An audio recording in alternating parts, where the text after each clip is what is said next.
sangat. Tapi sejak hari ni masuk 2009 ni senang sangat. Tu tanda dekat lah tu. Biarlah senang. Sabar je lah, kata remaja kita. Sebab kita senang dalam ihsan, kita kepenatan dalam ihsan, susah mendidik anak dalam ihsan, kadang-kadang tidur tak cukup dalam ihsan, makan tak kenyang dalam ihsan. Jangan merungut. Itu semua ada ganjarannya, pahalanya berganda-ganda, Masya Allah. Tapi janganlah kepenatan buat mungkar. Ada letih lah. Letih apa? Semalam menari kat kasino tu. Kacau mu. Lu tak cukup tidur. Tak cukup tidur. Semalam dating dengan girlfriend Khadijah. Suruh ronda. Pi Batu Maung, pi Batu Peringgi, pi Kok Diang. Jauh punya. Letih. Tak cukup tidur. Bala. Tu semua bala. Dosa menanti. Jangan letih kena hal seperti itu. Letih mencari ilmu dan sebagainya, saya sebutkan tadi, berbala. Sebab itulah kerja kita. Beramal, sabar. Beramal, sabar. InsyaAllah Allah berikan ganjaran seperti yang Allah janjikan pada ayat nombor 60 dan kita sebutkan tadi, hal jazaa'ul ihsan illal ihsan.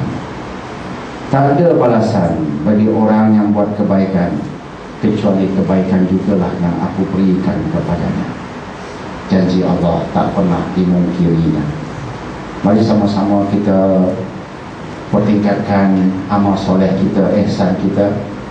Dan mari sama-sama kita pastikan amal soleh kita ada dua ciri dalamnya. Pertamanya ikhlas, keduanya cara mengikut syariat. Dan kemudian barulah kita berdoa kepada Allah dengan penuh harapan agar Allah terima amal-amal kita itu. Dan semoga dengan itu akhirnya kita sampai ke satu jiwa, satu nafsu yang Allah sebutkan sebagai nafsul mutmainnah, jiwa yang tenang beramal, benci maksiat. Jiwa itulah yang Allah sebutkan sebagai radiyatan mardiyah, jiwa yang akan redha dengan pemberian Allah dan Allah redha sayang kepadanya. Itulah yang kita cari, itulah yang kita kejar. Semoga insya-Allah yang kita kejar itu tercapai hendaknya, insya-Allah. Itulah yang sempat kita bicarakan, tuan-tuan dan puan-puan yang dimuliakan. Terima kasih atas perhatian anda, dan terima kasih juga kepada tuan-tuan dan puan-puan di luar sana yang memberi perhatian di internet berhubung dengan kelas tafsir kita pada petang ini. Bagi anda juga saya doakan insya-Allah diberkati dan juga dirahmati Allah Subhanahu wa taala. InsyaAllah kita berikan sedikit masa untuk soal jawab. InsyaAllah sila kedepankan kotak soalan jika ada. Dan jika ada soalan lisan, maafkan saya sekejap. InsyaAllah ada soalan lisan, ada soalan bertulis. InsyaAllah sekejap ada kotak soalan. Okey, terima kasih. Baik, kita mulakan dengan soalan lisan. Ya, sila. Waalaikumsalam. Menyebutkan tentang apakah benar wanita sebagai hawa itu diciptakan daripada unsur lelaki. Soalan pertama yang baik, adakah benar wanita dicipta dari tulang rusuk lelaki? Soalan pertama. Masya Allah. Ada sebuah hadis yang sahih riwayat Imam Muslim yang mengatakan bahawa wanita dicipta dari tulang rusuk lelaki. Tapi hadisnya panjang lebar. Isi pokoknya ialah wanita itu jangan dikasari, jangan bertindak keras, bengis kepadanya. Sebab Allah telah ciptakan wanita itu dengan penciptaan kehendak Allah. Dan jika kamu cuba membetulkan wanita dengan bersikap keras kepadanya, dia akan patah. Sebagaimana tulang rusuk, dia akan patah. Maka wanita itu dicipta dari tulang rusuk. Jika kamu berkeras terhadapnya, dia akan patah.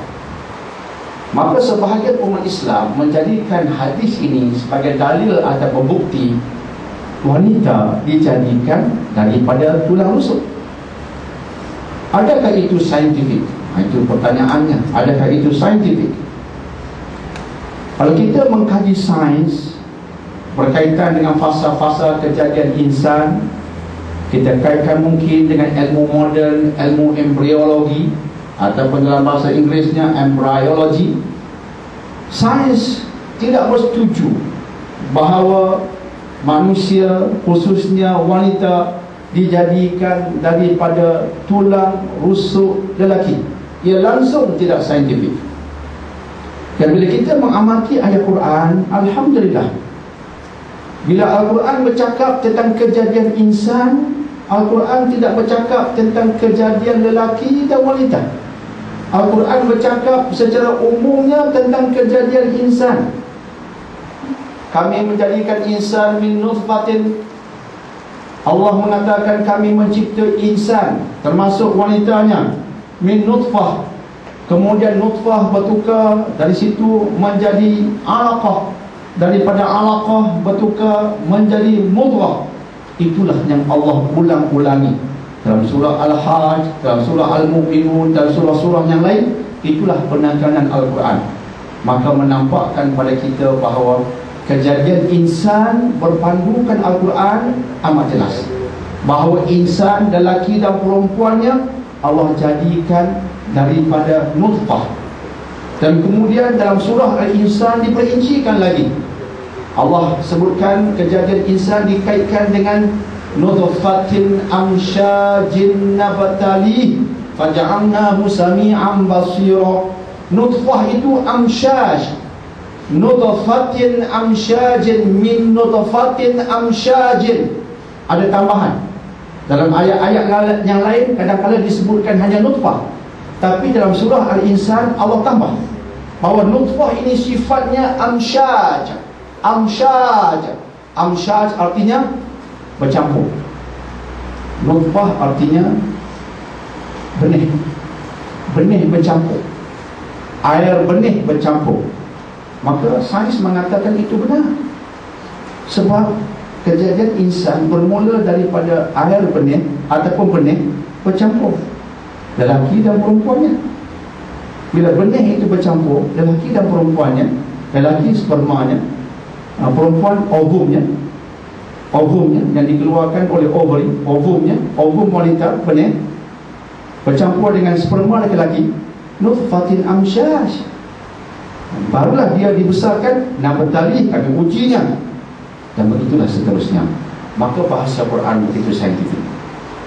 Dan Quran tidak langsung menyebutkan bahawa wanita dijadikan daripada tulang rusuk lelaki. Hanya hadis ini menyebutkan tentangnya. Justru disebabkan Quran tak sebut tentangnya, cuma hadis satu ini menyebutkan tentangnya, maka hadis ini perlu diletakkan di bawah konsep Al-Quran.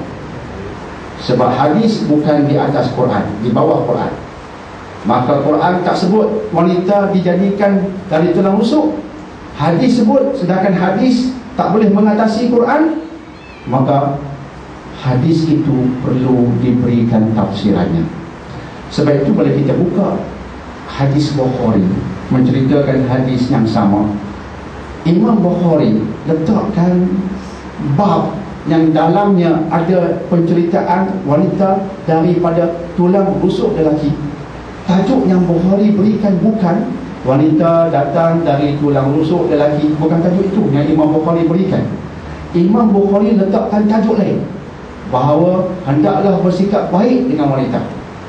Maka jelas ulama memahami hadis itu bukan dalam bentuk wanita datang dari tulang rusuk lelaki. Mereka fahamnya